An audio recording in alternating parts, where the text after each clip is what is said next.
अस्सलाम वालेकुम स्टूडेंट्स, उम्मीद करता हूँ आप सब खैरियत से होंगे और जो आपकी प्रिपरेशन है वो बहुत ज़्यादा अच्छी जा रही होगी। तो आज मैं आपके लिए लाया हूँ चैप्टर नंबर 16, 17 और 18 जो कि फिजिक्स 10th क्लास की दिसंबर टेस्ट सीरीज है। स्टूडेंट्स ये मोस्ट इंपॉर्टेंट है। जो भी मैं आपके साथ एमसीक्यू शेयर करूँगा, शॉर्ट क्वेश्चन शेयर करूँगा या लॉन्ग क्वेश्चन, वो सारे ही इंपॉर्टेंट स्टूडेंट्स।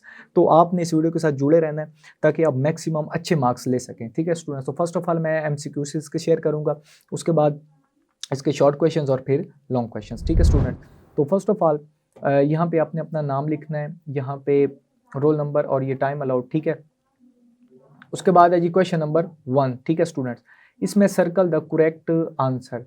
तो इसमें हमारा पहला which gate is used in making burglar alarm. ठीक है, तो इसमें 4 ऑप्शंस अवेलेबल हैं, ए बी सी और डी। तो इसका जो राइट ऑप्शन है वो है आपका डी।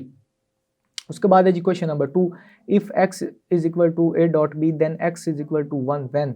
ठीक है स्टूडेंट्स, तो ए बी सी और डी दिए गए, तो इसका जो राइट ऑप्शन है वो है आपका ए। उसके बाद है जी 3, the output of two inputs or gate is 0 only when it's. तो ए बी सी और डी दिए गए, तो इसका जो राइट ऑप्शन है स्टूडेंट्स वो है सी। उसके बाद है जी क्वेश्चन नंबर आपका 4, the logical operator performed by this gate. इसमें ए बी सी और डी दिए गए, तो जिसका राइट ऑप्शन है वो है आपका बी। उसके बाद है जी question number 5, in mobile phones the technology used is. ठीक है, इसमें ए बी सी और डी दिए गए, तो इसका जो राइट ऑप्शन है वो है स्टूडेंट्स डी। उसके बाद है जी 6, for sending information optical fibre is used as. तो इसका ए बी सी और डी दिए गया, तो इसका जो राइट ऑप्शन है वह स्टूडेंट्स ए। तो आपने ए पे टिक करना है। उसके बाद है जी 7, hard disk consist of A B C और डी। तो इसका जो राइट ऑप्शन है वो है आपका स्टूडेंट्स डी। उसके बाद है जी क्वेश्चन नंबर आपका 8, which of these is not a web browser. इसमें ए बी सी और डी दिए गए, तो इसका जो राइट ऑप्शन है वो है यूट्यूब यानी कि बी। उसके बाद है जी क्वेश्चन नंबर आपका 9, the nucleus of an atom consist of A B C D दी गया, तो इसका जो राइट ऑप्शन है वो है आपका सी। उसके बाद है जी the Becquerel accidentally discovered uranium as radio active isotope is. ठीक है स्टूडेंट्स, तो ये आपका 10 है।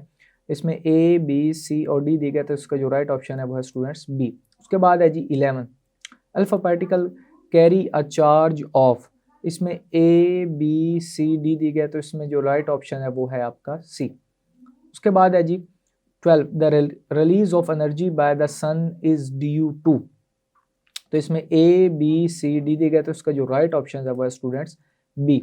अब आते हैं जी स्टूडेंट्स इसके शॉर्ट क्वेश्चंस की तरफ, जो कि मोस्ट इंपॉर्टेंट है और आपने इनको अच्छे वे से प्रिपेयर करना है। इसमें आपके मैक्सिमम मार्क्स आ सकते हैं। Answer any 5 short question. इसमें पहला है show that the circuit given below acts as or gate. इसमें दूसरा है जी डिफाइन इलेक्ट्रॉनिक्स। इसमें तीसरा है write the working procedure of house safety alarm. Students ये मोस्ट इंपॉर्टेंट है। उसके बाद है जी 4, write the functions of deflecting plates. उसके बाद है 5, what is meant by digitalisation. ठीक है, उसमें 6 है ड्रा और ऑपरेशंस टू टेबल। उसके बाद है जी आपका 7, how many inputs and outputs of not gate. उसके बाद 8 है how NAND gate is made, right symbolic representations of NAND gate.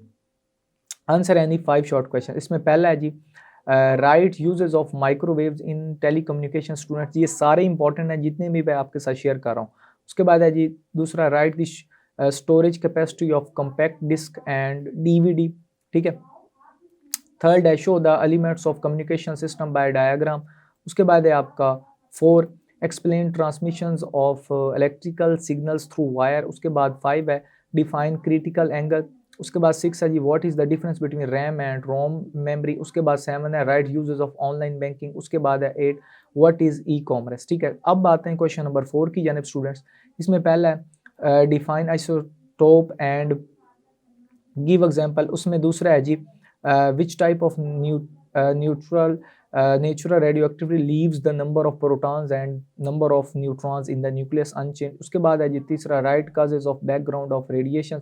उसके बाद 4 है what do you understand by half life of radioactive elements। उसके बाद है 5 tritium H 13 is radioactive isotope of hydrogen. It decays by emitting an electron. What is the daughter nucleus? ठीक है student. उसके बाद है जी 6 कंप्लीट द न्यूक्लियर रिएक्शंस, ये दिया गया इसका न्यूक्लियर रिएक्शंस कंप्लीट करना है। उसके बाद है जी 7 और what nuclear reactions would release more energy, the fission reactions और फ्यूजन रिएक्शंस। ठीक है। उसके बाद है जी 8 व्हाट इज ल्यूकीमिया, क्या है। ठीक है स्टूडेंट्स। उसके बाद है जी आपका लॉन्ग क्वेश्चन स्टूडेंट्स, ये भी मोस्ट इंपॉर्टेंट है, मैं आपके साथ जो शेयर करने वाला हूँ ये मोस्ट इंपॉर्टेंट है। ठीक है। इसमें पहला है draw the circuit diagram and truth table of gate. उसमें बी है जी the C14 C12 ratio in a fossil fuel bone in found to be 1/4 that of the ratio in the bone of living animals. ठीक है students, ये भी most important है, आपने इसको अच्छे वे से प्रिपेयर करना है। उसके बाद 6 what is the flow of information explain with the help of diagram. उसके बाद है जी B part find the mass of a body from 1.35 10 raised power 15 J of energy obtained। उसमें 7 है write 2 common radiations hazards and briefly explain the are taken against them। ठीक है। इसमें जो लास्ट है half life of radioactive elements of in 10 minutes if the initial count rate is 368 counts per minute, find time for what count rate reaches 23 counts. ठीक है student. तो जो मैंने आपके साथ MCQ शेयर किए हैं और जो इसके शॉर्ट क्वेश्चन शेयर किए हैं और जो लॉन्ग क्वेश्चन शेयर किए हैं स्टूडेंट्स, इसमें 100% पेपर आपका आएगा। इन 3 चैप्टर में से आपका पेपर लाजमी तौर पे आएगा, तो इनको आपने अच्छे वे से प्रिपेयर करना ताकि आप बहुत ज़्यादा अच्छे मार्क्स ले सकें। मजीद आपको किसी भी जगह पे कोई भी ट्रबल है तो आप इल्म की दुनिया के प्लेटफॉर्म पे मैसेज कर सकते हैं, इंशाल्लाह हम आपको रिप्लाई कर देंगे। और अब आपके जो पेपर हैं वो तकरीबन 25% कंसेप्चुअल हैं स्टूडेंट्स। ठीक है। तो इसके लिए आपको बहुत ज़्यादा मेहनत दरकार है, अपना टाइम बिल्कुल ज़ाया ना करें और ज़्यादा से ज़्यादा मेहनत करें और हमारी जो टेस्ट सीरीज़ है इसको लाजमी फॉलो करें ताकि आप मैक्सिमम मार्क्स ले सकें। और जो हमारी वीडियोस को लाइक्स भी करें, कमेंट्स भी करें और आगे शेयर भी करें ताकि जो आपके फेलोज़ हैं वो भी इस वीडियो से फ़ायदा ले सके। ठीक है। अपनी दुआओं में याद रखिएगा। अल्लाह हाफ़िज़।